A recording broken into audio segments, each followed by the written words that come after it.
Dear students, আজিৰ ভিডিঅ'ত আমি হায়াৰ ছেকেণ্ডাৰী ছেকেণ্ড ইয়াৰৰ গোয়িং প্লেচেছ নামৰ চেপ্টাৰটিৰ যিমানবিলাক কুৱেশ্যন এনচাৰ হ'ব পাৰে তাৰ ওপৰত আলোচনা কৰিম।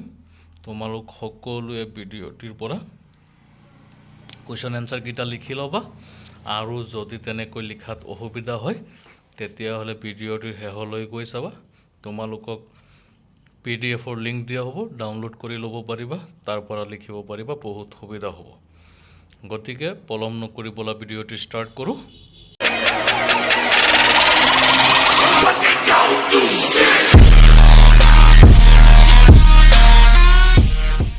এই গোয়িং প্লেচেছ নামৰ চেপ্টাৰটিৰ পৰা তোমালোকৰ কি কি কুৱেশ্যন এনচাৰ হ'ব পাৰে ইয়াত চোৱা। প্ৰথম কুৱেশ্যনটো হৈছে who is the writer of going places.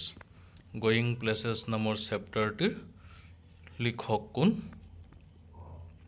Answer দিয়া আছে। দ্বিতীয় কুৱেশ্যনটো হৈছে who are the two friends in the story going places. তোমালোকে যদি চেপ্টাৰটি পঢ়িছা তেতিয়াহ'লে তাত দুগৰাকী বান্ধৱীৰ কথা কোৱা হৈছে। সেই বান্ধৱী দুগৰাকী কোন কোন আছিল? Question number 3, what does Sophie want to have when she grows up. সুফি ডাঙৰ হৈ কি কৰিব বিচাৰে, কি গঢ়ি তুলিব বিচাৰে? Question number 4, where was it most likely that the two girls would find work after school. ছোৱালী দুজনীয়ে স্কুলৰ শেষত ক'ত কাম কৰিছিল? Who is Derek?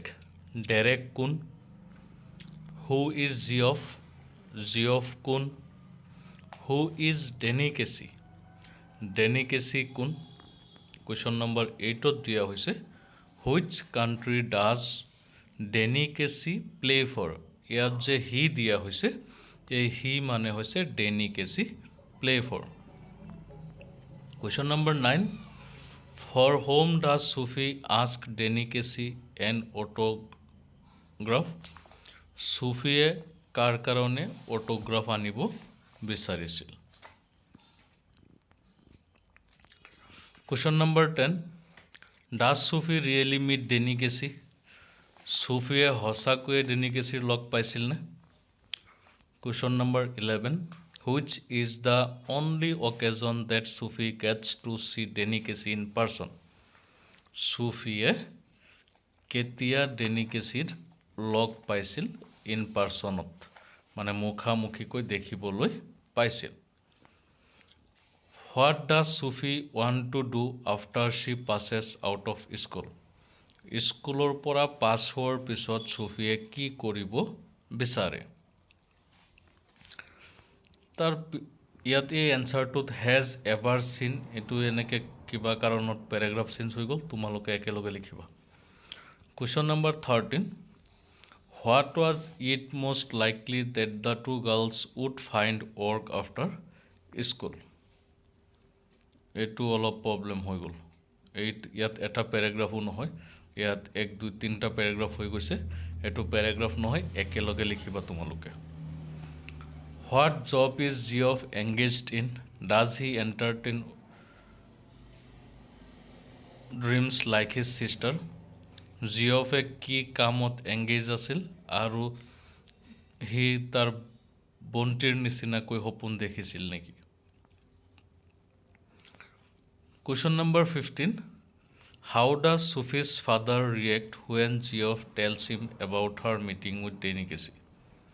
চেপ্টাৰটোত আলোচনা কৰা হৈছে যে সুফিয়ে পোনপ্ৰথমবাৰে জিঅফক কৈছিল যে তেওঁ ডেনি কেচিৰ লগ পাইছে আৰু জিঅফে গৈ তাৰ দেউতাকক কৈ দিছিল যে সুফিয়ে ডেনি কেচিৰ লগ পাইছে।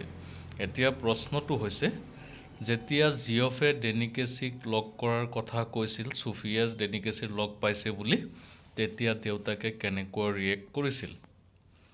পিছৰ কুৱেশ্যনটো হ'ল how does Sophie describe her imagined meeting with Danny Casey to Geoff. Does Geoff believe her. সুফিয়ে জিঅফক কিদৰে তাৰ কাল্পনিক সাক্ষাতৰ কথা, ডেনি কেচিৰ সৈতে তাইৰ কাল্পনিক সাক্ষাতৰ কথা বৰ্ণনা কৰিছিল? জিঅফে বিশ্বাস কৰিছিল নে তাইৰ কথাবোৰ? Question number 17. Why was the visit of Sufi's father and his family to watch United equal to their weekly pilgrims? Sufiৰ দেউতাক আৰু তাইৰ পৰিয়ালৰ সদস্যসকলে প্ৰত্যেক সপ্তাহত তীৰ্থযাত্ৰাৰ নিচিনা কিয় ইউনাইটেডৰ খেল চাবলৈ যায়? তাৰ পিছত question number 18. Why did Sufi curse Geoff? Why did she say, damn that Geoff, it was not a Jessie thing? Or why did Sufi not want Jessie to know anything about her meeting with Danny Casey? Sufie কিয় Denny কেচিৰ সৈতে লগ কৰাৰ কথাটো জেছিক ক'ব বিচৰা নাছিল?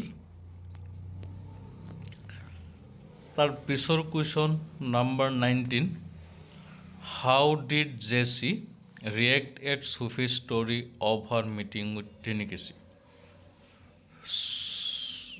জেছিয়ে সুফিৰ সাক্ষাতৰ কথা Denny কেচিৰ লগত শুনি কেনেকুৱা ৰিয়েক্ট কৰিছিল জেছিয়ে তাৰ বিষয়ে বৰ্ণনা কৰিব লাগে। Question number 20. Sufi would sit for hours wishing Danny would come. গল্পটোৰ শেষৰ ফালে আছে সুফি গৈ বহু সময় পাৰ্কত বহি থাকিছিল এই আশাত যে ডেনি কেচি আহিব। What made her sad and despondent in the end? শেষত তাই কিয় দুখী হৈ পৰিছিল, নিৰাশ হৈ পৰিছিল তাৰ বৰ্ণনা কৰিব লাগে। Question number 21. Sufi's dreams and disappointments are all in her mind. Discuss. গল্পটোত কোৱা হৈছে সুফিৰ সপোন আৰু হতাশ দুয়োটাই তাইৰ মনৰ মাজত কথাহাৰৰ দ্বাৰা কি বুজাব বিচৰা হৈছে আলোচনা কৰা। Question number 22. What theme does the story Going Places explore? Going Places নামৰ যিটো ষ্টৰী আছে এইটোৱে কেনেকুৱা থিম এক্সপ্ল'ৰ কৰিছে আলোচনা কৰা। 23. What kind of a person is Geoff? Geoff কেনেকুৱা ধৰণৰ ব্যক্তি বৰ্ণনা কৰা। ইম্পৰ্টেণ্ট কুৱেশ্যন এইটো। Question number 24. Why is Sufi jealous of his silence? গল্পটোৰ এটি চৰিত্ৰ হৈছে জিয়ফ আৰু জিয়ফে কথা বেছি নকয়, সি সদায় নীৰৱে থাকে। জিয়ফৰ নীৰৱতা সুফিৰ কাৰণে জেলাছ ফিল কৰায় কিয়? Question number 25. What is incongruous about the delicate bow which fastened the apron strings of Sufi's mother? Question number 26. How does Danny Casey look like? Danny Casey dekhat kenekua. 27. Why doesn't her father believe her? তাইৰ দেউতাকে তাইক কিয় বিশ্বাস নকৰে? অৰ্থাৎ সুফিৰ দেউতাকে সুফিক কিয় বিশ্বাস নকৰে? পিছৰ কুৱেশ্যনটো হ'ল Compare and contrast Sufi and Jessie, highlighting their temperament and aspirations, or compare and compare Sufi and Jessie. Sufi আৰু জেছিৰ মাজৰ মিল আৰু অমিলবিলাক বৰ্ণনা কৰিব লাগে। তোমালোকে ইয়াত ধুনীয়াকৈ এনচাৰটো লিখি দিয়া হৈছে, তোমালোক সকলোৱে লিখি লৈ শিকিবা। Question number 29. Who was Geoff? Geoff কোন? How did he share Sufi's secrets though he had a temperament and thinking different from that of his sister? যদিও সি তাইৰ ছিষ্টাৰতকৈ বেলেগ ধৰণে চিন্তা কৰে বা তাৰ মুড বেলেগ, তথাপিও কেনেকৈ এই ছেক্ৰেটবিলাক শ্বেয়াৰ কৰিছিল।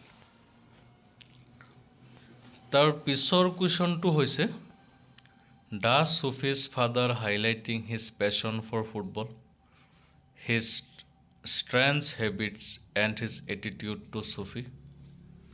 এইটো কুৱেশ্যন তোমালোকে লিখি লৈ শিকিবা। Question number 31. Why does Sufi feel close to her brother Geoff more than anyone else in her family? পৰিয়ালৰ আন সদস্যসকলতকৈ তাৰ বায়েক জিয়ফৰ লগত সম্পৰ্ক বেছি ভাল আছিল সুফিয়ে ফিল কৰিছিল কিয়? What does he symbolize to her? তাইৰ কাৰণে তেওঁ কি সিম্বলাইজ কৰে এইখিনি কুৱেশ্যন এনসাৰ তোমালোকৰ পৰীক্ষাত ইয়াৰ পৰাই আহিব ইয়াৰ বাহিৰৰ পৰা কোনো কুৱেশ্যন নাহে গতিকে তোমালোক সকলোৱে ইয়াত যিমান কেইটা কুৱেশ্যন দিয়া আছে প্ৰায় 31টা কুৱেশ্যন দিয়া আছে এই আটাইকেইটা লিখি লৈ শিকিবা তোমালোকৰ কোনো ধৰণৰ প্ৰবলেম নহয় স্পেলিং বিলাক ধুনীয়াকৈ লিখিবা মই আকৌ কৈ দিছো যদি এনেকৈ লিখাত অসুবিধা হয় তোমালোকে কমেন্ট কৰিবা আৰু ডেসক্ৰিপচনত চাবা ইয়াৰ লিংক দিয়া থাকিব তাৰ পৰা তোমালোকে ডাউনলোড কৰি লৈ লিখিব পাৰিবা ধন্যবাদ থাকিল ভিডিঅ'টি হেলৈ চোৱাৰ কাৰণে যিসকলে চেনেলটো সাবস্ক্ৰাইব কৰা নাই তোমালোকে সাবস্ক্ৰাইব কৰিবা আৰু যিমান পাৰা চেনেলটো শ্বেয়াৰ কৰিবা থ্যাঙ্কস এগেইন